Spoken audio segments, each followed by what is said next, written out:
only jabbing its elbow of discontent at moments that found her particularly low. They were lucky in so many ways. They were healthy and happy and fine. They had spent every penny saved on moving in and moving out, even the coins from under the sink. Now there was a new sink and an empty jar for fresh, shiny coins.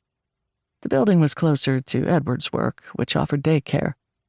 When Annie's unpaid maternity leave ended, she took the bus to her office and met Stephanie on the steps outside. Stephanie had covered Annie's clients while she was away.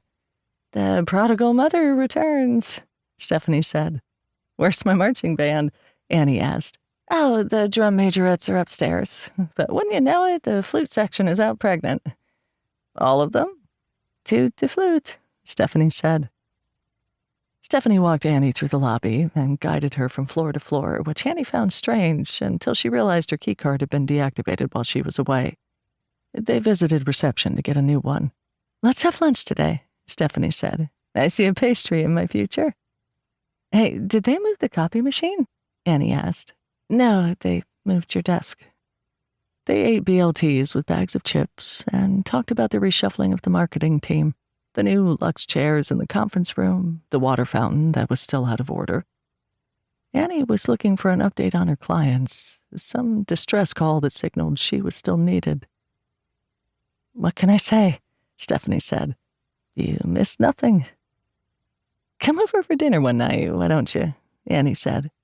"Oh, no, Stephanie said. "I don't want to get in the way." "Get in the way?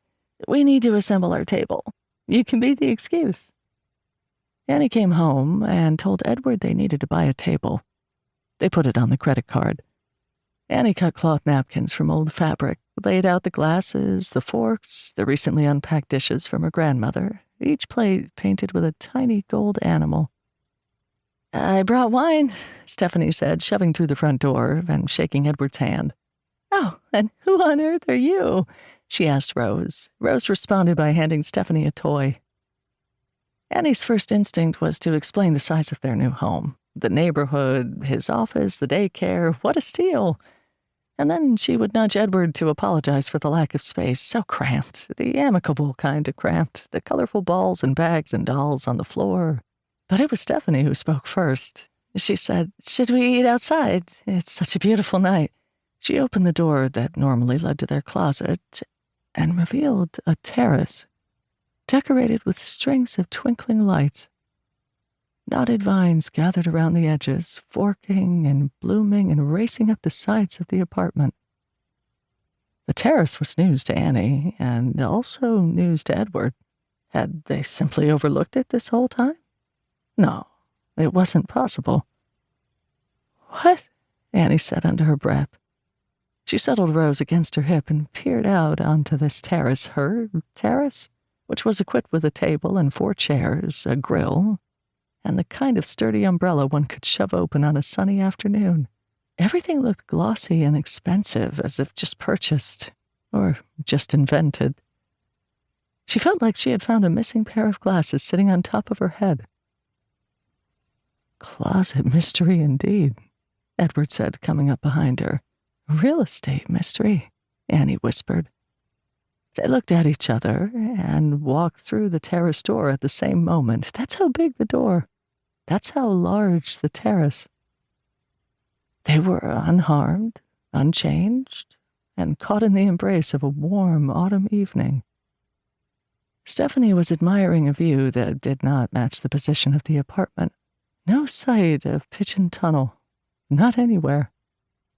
Straight ahead, they could see the remnants of a sunset, even though their side of the building faced east.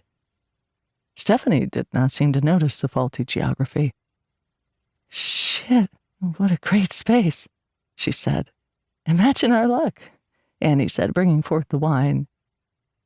They sat on the terrace for hours, refilling their glasses and plates. In fact, the longer they stayed on the terrace, the more solid it felt underfoot.